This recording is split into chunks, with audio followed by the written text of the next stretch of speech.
अस्सलाम वालेकुम वरहमतुल्लाहि वबरकातुहू। मेरे प्यारे अजीज दोस्तों, क्या आशूरे के दिन यानी मुहर्रम की 10 तारीख को क्या रूहें अपने घरों पर आती हैं? इसके ताल्लुक से जो हमारे मरहुमीन इस दुनिया से जा चुके हैं, क्या वो उनकी रूहें अपने घरों पर आती हैं या नहीं?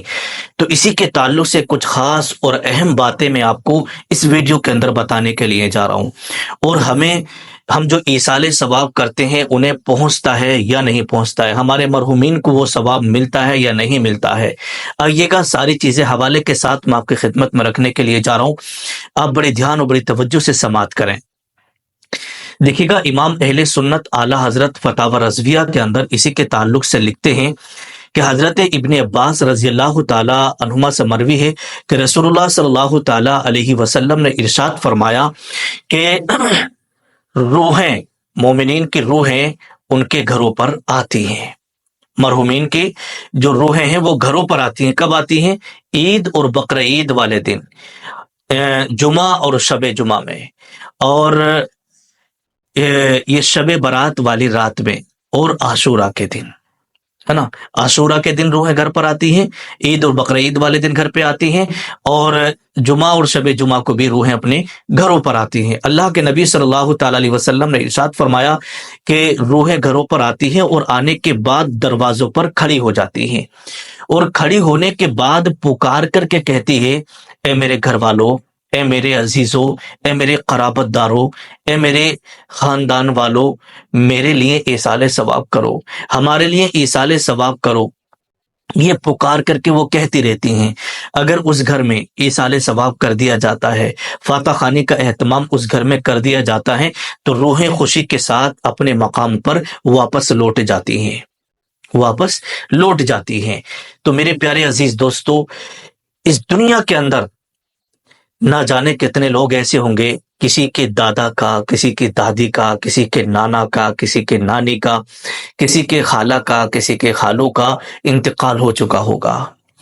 और यहाँ तक के ना जाने कितने लोग बेचारे ऐसे हैं, कितने घर ऐसे हैं, किसी का जवान बेटा इस दुनिया से जा चुका है, किसी के बाप का इंतकाल हो चुका है, किसी की माँ का जो है माँ का इंतकाल हो चुका है, किसी के शोहर का इंतकाल हो चुका है, किसी की बीवी इस दुनिया से जा चुकी है, किसी के छोटे बच्चों का इंतकाल हो चुका है। मेरे प्यारे अजीज दोस्तों, ये दुनिया है और यहाँ से सबको जाना है, लेकिन कितने घर ऐसे हैं जिन घरों से ये जा चुके हैं।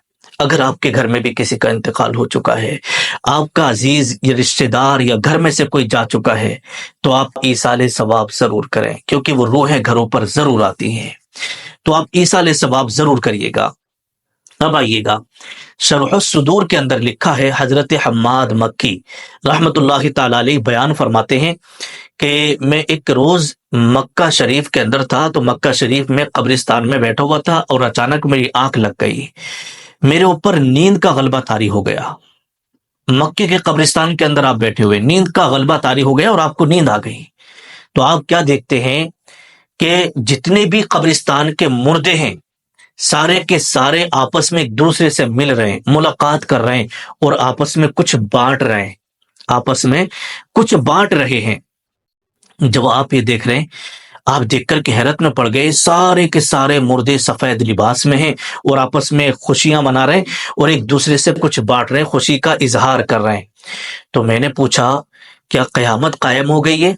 क्या कयामत कायम हो गई है? हजरत हम्माद मक्की फरमाते हैं, जब मैंने उनसे पूछा कि क्या कयामत कायम हो गई है कि सारे के सारे मुर्दे जो है आपस में कुछ तकसीम कर रहे हैं, तो उन्होंने कहा, नहीं, कयामत कायम नहीं हुई है, बल्कि अब से 1 साल पहले एक शख्स इस कब्रिस्तान से एक शख्स का गुजर हुआ था, तो उसने रुक करके हमें कुछ देर के लिए सूरह इखलास पढ़कर ईसाले सवाब कर दिया था। क्या? सूरह इखलास पढ़कर। जब सूरह इखलास पढ़ करके हमें वो सवाब उसने ईसाल किया, तो 1 साल होने को आ गया है। हम उसी सवाब को रोजाना तकसीम करते हैं, उसी सवाब को हम रोजाना क्या है, तकसीम करते हैं। लेकिन सवाब अल्लाह ने हमें इतना अता किया है कि खत्म होने का नाम नहीं ले रहा है। हम रोजाना इसी को आपस में एक दूसरे को तकसीम करते रहते हैं। तो इससे पता चला कि अगर कोई बंदा सूरत पढ़कर या कोई बंदा جو ہے قرآن مقدس کی کوئی آیت پڑھ کر، کوئی سورت پڑھ کر، یا اپنے گھر کے اندر فاتح خوانی کا اہتمام کر کے اپنے مرحومین کے لیے ایصال ثواب جب وہ کرتا ہے، تو وہ ایصال ثواب ہمارا کرنا ہمارے مرحومین کو ضرور پہنچتا ہے، وہ ثواب ہمارے مرحومین کو ملا کرتا ہے۔ کیوں؟ اس لیے کہ حضرت حماد مکی رحمۃ اللہ تعالی علیہ نے جو خواب دیکھا اس کے اندر جو بیان کیا ہے، تو یہ جو ہم ثواب کرتے ہیں اپنے مرحومین کے لیے وہ ضرور ملا کرتا ہے۔ اب آئیے گا مسلم شریف کی حدیث پاک میں آپ کی خدمت میں رکھنے کے لیے جا رہا ہوں۔ صحیح مسلم شریف کے اندر یہ حدیث پاک ہے، حضرت ابو ہریرہ رضی اللہ تعالیٰ عنہ سے مروی ہے کہ رسول اللہ صلی اللہ تعالیٰ علیہ وسلم نے ارشاد فرمایا کہ جب انسان مر جاتا ہے، جب انسان کا انتقال ہو جاتا ہے، تو اس کے اعمال کا سلسلہ منقطع ہو جاتا ہے، یعنی جو وہ عمل کر رہا تھا، نماز پڑھ رہا تھا، روزے رکھ رہا تھا، زکوٰۃ دے رہا تھا، جو کچھ بھی وہ نیک اعمال کر رہا تھا، تمام اعمال جو ہے، اعمال کا سلسلہ منقطع ہو جاتا ہے، ختم ہو جاتا ہے، سوائے تین چیزوں کے۔ یہ تین چیزیں ایسی ہیں کہ ان کا ثواب بعد مرنے کے بھی اس شخص کو ملتا رہتا ہے، مرنے والے کو انتقال کے بعد بھی ان تین چیزوں کا ثواب ملتا رہتا ہے۔ کون فرما رہے؟ حضرت ابو ہریرہ۔ اب وہ تین چیزیں کون کون سی ہیں، بڑے دھیان سے آپ سماعت کریں۔ تو اللہ کے نبی صلی اللہ تعالی علیہ وسلم نے ارشاد فرمایا، نمبر 1 صدقہ جاریہ۔ صدقہ جاریہ کا مطلب ہوتا ہے جیسے مسجد بنوانا، کنواں کھدوانا، یا علم پھیلانا، درخت لگوانا، یتیموں کی پرورش کرنا، یہ سارا کا سارا کیا آتا ہے؟ صدقہ جاریہ میں آتا ہے۔ اگر بندے نے، کسی نے مسجد بنوا دی، کنواں کھدوا دیا، جب تک لوگ اس سے پانی پیتے رہیں گے، یا درخت لگا دیے، جب تک وہ درخت ہرے بھرے رہیں گے، لوگ اس کے چھاؤں میں بیٹھتے رہیں گے، فائدہ اٹھاتے رہیں گے، تو مرنے والے کو ثواب ملتا رہے گا۔ تو پہلا کیا ہے؟ صدقہ جاریہ۔ نمبر 2 علم نافع، ایسا علم جس سے لوگ فائدہ اٹھائیں۔ اور نمبر 3 نیک اولاد، ایسی اولاد جو بعد مرنے کے اپنے ماں باپ کے لیے دعا کرتی رہے اور وہ نیک کام کرتی رہے، تو اولاد صالح، صدقہ جاریہ اور علم نافع، اولاد صالح، تو یہ تین چیزیں وہ ہیں بعد مرنے کے ان کا ثواب مردے کو ملتا رہتا ہے۔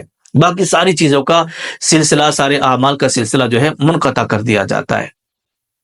ایک حدیث پاک میں آپ کو اور سنا رہا ہوں، ابو داؤد شریف کے اندر حدیث پاک ہے، حضرت سعد بن عبادہ رضی اللہ تعالیٰ عنہ سرکار کی بارگاہ میں حاضر ہوئے، عرض کرنے لگے، یا رسول اللہ صلی اللہ تعالیٰ علیہ وسلم، میری والدہ کا انتقال ہو گیا ہے اور میں اپنی والدہ کے لیے جو ہے صدقہ کرنا چاہتا ہوں، کون سا صدقہ کروں؟ تو رسول اللہ صلی اللہ تعالیٰ علیہ وسلم نے ارشاد فرمایا، اے سعد بن عبادہ، جاؤ اور جا کر کے اپنی ماں کے نام سے کنواں کھدوا دو، جب تک لوگ اس کنویں سے پانی پیتے رہیں گے آپ کی ماں کو ثواب ملتا رہے گا۔ حضرت سعد بن عبادہ گئے، جا کر کے انہوں نے کنواں کھدوایا، اور کنواں کھدوانے کے بعد اس کے اوپر لکھ دیا ام سعد کا کنواں، یعنی سعد کی ماں کا کنواں۔ تو ماں کے نام کی طرف نسبت کر دی اس کنویں کی، لوگ آتے رہتے اس سے پانی پیتے رہتے۔ تو یہ سب صدقہ جاریہ ہے۔ جب انسان صدقہ جاریہ یا کچھ بھی کرتا ہے اپنے مرحومین کے لیے، ایصال ثواب کرتا ہے، تو انہیں اس کا ثواب ضرور ملا کرتا ہے۔ تو میرے پیارے عزیز دوستو، یہ محرم شریف کا مہینہ چل رہا ہے، عاشورے کا دن آنے والا ہے، تو اللہ کے نبی صلی اللہ تعالی علیہ وسلم نے ارشاد فرمایا کہ عید اور بقرہ عید کے دن، شب جمعہ اور جمعے کے دن، اور شب برات والی رات میں، اور عاشورہ کے دن روحیں گھروں پر آتی ہیں اور آ کر کے پکار کے اپنے گھر والوں سے کہتی ہیں کہ ہمارے لیے کچھ ایصال ثواب کر دو۔ تو اس لیے عاشورے کے دن سارے لوگ اپنے گھروں میں فاتح خوانی کا اہتمام کریں، امام حسین کے نام سے، کربلا والوں کے نام سے، اپنے تمام اولیاء کرام، صحابہ کرام، مومنین، مومنات، اور جتنے ہمارے مرحومین گزر چکے ہیں، جا چکے ہیں، سب کے نام سے آپ فاتح خوانی کا اہتمام ضرور کریے گا۔ اللہ پاک کی بارگاہ میں دعا ہے، مولا ہم سب کو نیک اعمال کرنے کی توفیق عطا فرمائے، اور ہم سب کو جو ہے اپنے مرحومین کے نام سے زیادہ ایصال ثواب کرنے کی توفیق عطا فرمائے۔ نیچے کمنٹ میں آمین ضرور لکھیں۔